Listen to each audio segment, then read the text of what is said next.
ပါထပ် East Channel ကနေပြီးတော့ပြန်နေကြိုဆိုလိုက်ပါတယ်ဒီတစ်ခါထပ်ဝယ်ထားတဲ့ MacBook Pro 14လက်မ M2 Pro chipset 1TB ဒါ85သိန်းတန်ယူတူတူဖောက်လိုက်ကြရအောင်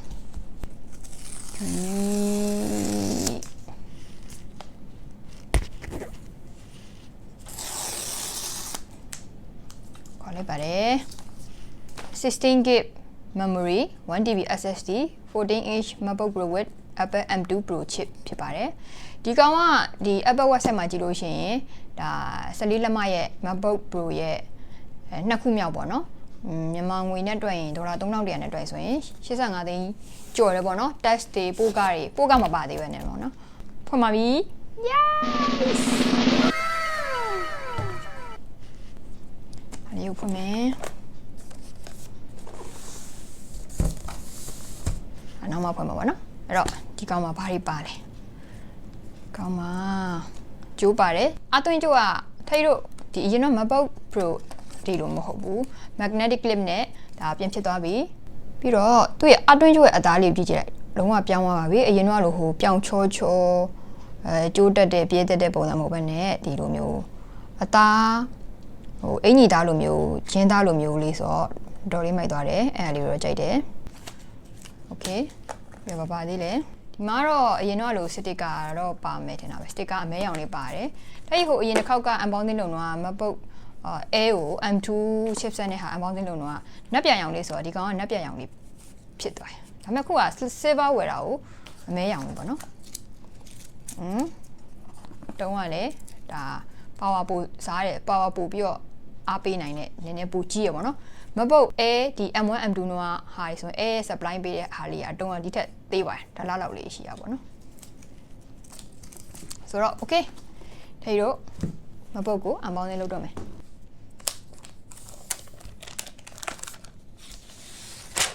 ဟုတ်ပါပြီကြည့်လိုက်ပါဦး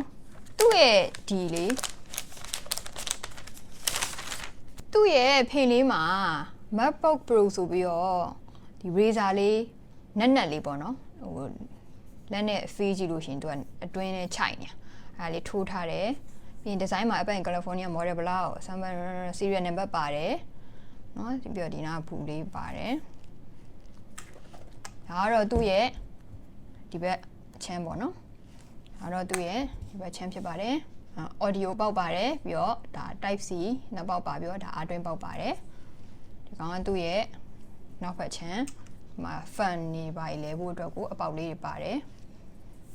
ပြီးတော့ဒီဘက်ကတော့ HDMI ပေါက်ပါတစ်ခါပါထည့်ရအဲ့ဒါကိုကြိုက်တာပါပြီးတော့ဒီမှာလည်း type C ပေါက်ထပ်ပါသေးတယ်ဒီမှာ card reader ပါပါတယ် weight ကလည်း14လက်မပြောတာထည့်ရင်တော့73လက်မဒီ Apple Pro သုံးတာနဲ့အញ្ញမ်းကြီးတော့ကွာလို့မခံစားရဘူးပေါ့နော် weight ကိုမကြည့်ရတာဒါပေမဲ့ကြည့်ရတဲ့ဒီ screen size ကတော့14လက်မဆိုတော့တော်တော်ကြီးသွားမယ်ထင်တယ်ဖွင့်မယ်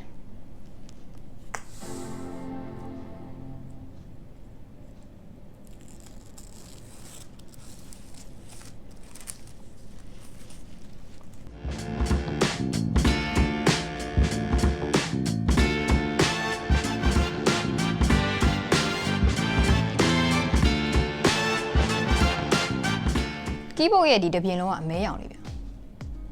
ပြီးမှ speaker နှစ်ဖက်ပါတယ်ပြီးတော့ဒီမှာအပြားလေးကနှိပ်လို့လည်းရတယ်လက်ပွေလည်းရတယ်ဟာလေးပါတယ်ဒါ touch bar မပါတော့ဘူးပေါ့နော်အဲ့တော့အထိတ် setup လုပ်ကြည့်မယ်သုံးကြည့်မယ်ပြီးရင်သူ့သုံးတာဘယ်လိုနေလဲဆိုတော့ပြန်ပြောပြပါမယ် 2 days later တော့ထိတ်ခုဒီကြားထဲမှာ2ရက်ကိုPhotoshop file နေလဲစမ်းသုံးကြည့်ပြီးပြီးတော့ Final Cut Pro ကိုလည်းဒါ export လုပ်တာရပါ rendering တွေချရပါစမ်းကြည့်ပြီးပေါ့နော်ထိတ်အရင်တော့သုံးတဲ့ဒီ Intel chipset 2020အဲ့တော့မှ memory 16GB နဲ့ဟာပေါ့နော်အဲ့ကောင်နဲ့ရှင်လို့ရှိရင်ဒီကောင်ကတော်တော်လေးမြင်တာတွေ့ရတယ်အစကလေးကဒီ M2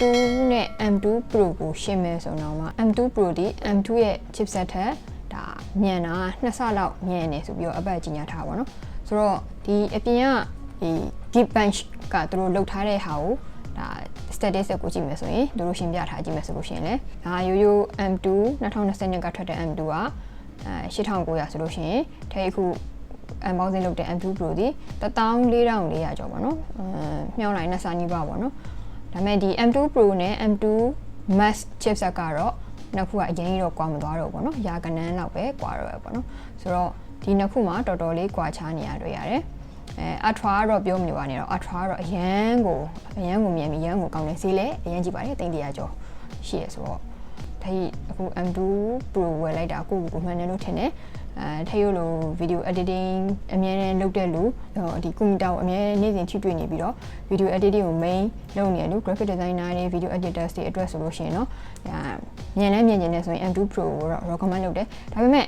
M2 Pro ဝယ်မှလားဆိုတော့မဟုတ်ပါဘူးM1 နဲ့တင်ကိုတော်တော်လုပ်ဖြစ်နေပါပြီ။ကို budget ချွေတာချင်းတော့ M1 Air နဲ့တင်ကိုတော်တော်အဆင်ပြေတယ်ဒါပေမဲ့အဲ့ကောင်တွေကြောင့် 4K ပါကြတော့ဒါနည်းနည်းလေးအခက်အခဲရှိလိမ့်မယ်ပေါ့နော်။ basic စမယ်ဆိုတော့ MacBook Air ကိုမှ M1 နဲ့တင်ကိုအဆင်ပြေနေပြီ။ဒါပေမဲ့အထက်ဒီအစက Pro Series တွေကြီးပဲကင်လာလူလည်းဖြစ်တယ်။ဒါ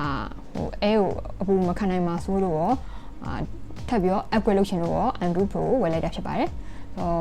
လက်တလော M1 ကင်နေတဲ့လူရောလက်တလော M2 ကင်နေတဲ့လူတွေရောအကြံပေးချင်တာကတော့ M2 Pro ကို upgrade လုပ်ချင်တယ်ဆိုရင်တိတ်တော့မလိုသေးဘူးလို့တော့ထင်တယ်ပေါ့နော်ထိရတာဒီ Intel chipset ကနေပြီးတော့ခုန်ကူးလာဖြစ်တဲ့အတွက်ဒါလဲတယ်ပေါ့နော်ခုကလည်းဒါဒေါ်လာဈေးအရင်တက်နေရဆိုတော့ထပ်ဆောင်လိုက်ရောပေါ့နော်နောက်နေ့ထွက်လာတဲ့ဟာမျိုးတစ်ချက်ကြည့်ပြီးတော့မှလဲတင်တယ်ပေါ့ဆိုတော့ထိရဲ့အကြံပေးတာတော့ဒီလောက်ပါပဲနောက်ဗီဒီယိုမှာတွေ့ကြမယ် bye bye